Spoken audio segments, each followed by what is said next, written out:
All right, Coach Graupe, you won a couple home games, and then last week you played really two very tight competitive games. What do you think's been the difference in the last 4 games for you guys?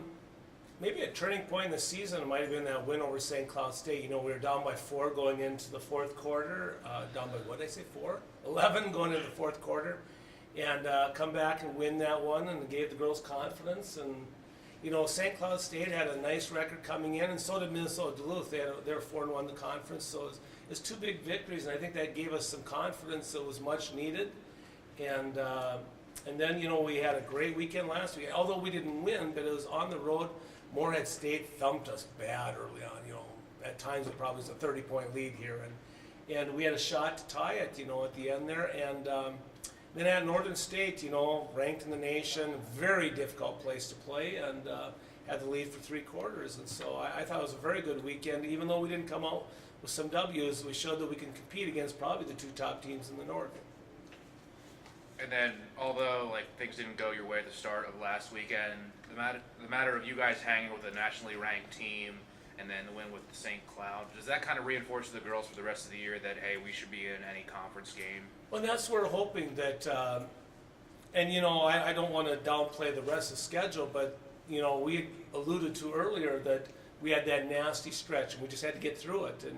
And now you hope that we should be very competitive in all the remaining games. And I think, you know, people are, Minot State's a tough place to play, and so when teams go in here that, you know, we hope that we have a fighting chance no matter who we play. And even though it's 2 good teams in Minnesota Duluth and St. Cloud State got the W, and like I said, I hope that, you know, our fans help us out, get people out, and make this just a really difficult place to come in and win. Confident that it's time for a stretch run now that the schedule softens up a little bit? You know, like for instance this Friday, Mankato State, I think they're identical to us. They've had to go through the tough stretch. You know, you look at the record, well, the record isn't that good. Well, either is ours because we had to play that difficult. So did they. They played Augustana twice. They played Wayne State twice. So they've had to do that just like we've had to do with Northern and Moorhead State. They've had to face the 2 top teams in the North already. They got that done. They've already played Northern State and Moorhead. So they got those 6 games out of the way, just like we got the 6 out of the way as well and stuff. So I just view Mankato as that's going to be one heck of a dogfight. 2 very evenly matched teams. Are there certain keys in either one of those matchups? Do you guys feel you have to hit the boards more or push the ball away? Well, rebounding's been a big issue for us all year long. We give up too many offensive rebounds. You know, we're not overly big. And I think sometimes we rely on like Crystal and Holly, and we, you know, there's 2 things that we've been trying to really address, and that is communication on defense, and the other thing is just crashing the boards.